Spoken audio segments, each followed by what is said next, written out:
Crossing the river with the ferry was very hazardous because of the debris.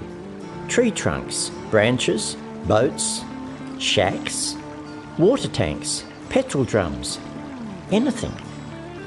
I had to stay operating so that motorists were able to get back to Cadell. The water was lapping the causeway by the time the last vehicle crossed.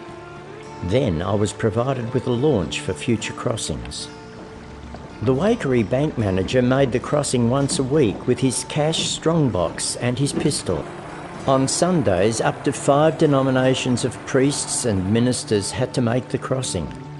Luckily, they agreed to cross together, which assured me of my entry into heaven if the worst should happen. The river eventually peaked at 31 feet at Cadell, and the ferry was out of commission for 3 months. I was 9 years old. When the water started rising, all our household furniture and goods were placed on planks supported by 44-gallon drums. The floodwaters rose to the roof of our house, but my aunt and uncle's new house collapsed from the force of the waves, which undermined the walls, and the timber and roof washed away in the floodwaters. These days, I'm an accountant, and I must have shown some aptitude in those early days, because when the tourists came, I charged them 2 shillings each to row them down the main street of Mannum in one of my father's boats.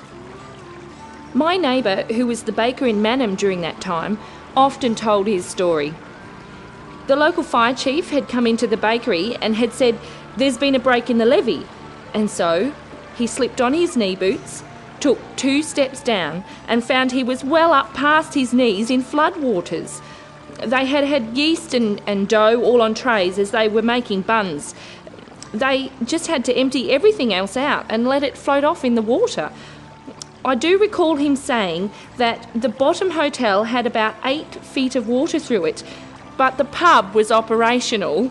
They would row their boat up to the top balcony, where they had a hole cut in the railing, and tie up their boat.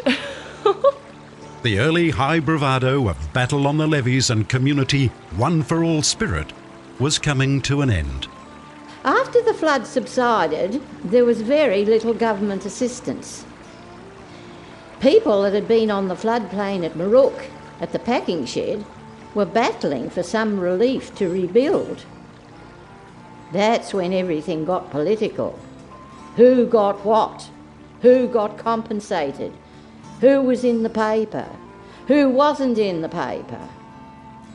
All those things started to come out of the woodwork when people have had a chance to sit back and breathe and toss it all over. There was bitterness in every town over who did what and that sort of thing. For a time, I think the 1956 flood built up community spirit. Along the battered river's edge, recovery was slow. Houses and businesses were still in ruin, and small communities suffered from the inevitable stress of loss of property, stock and cash. Incredibly, the death toll was said to be 4 lives. No one will ever know the full community cost, the early demise from tragic loss, the mental strain on families.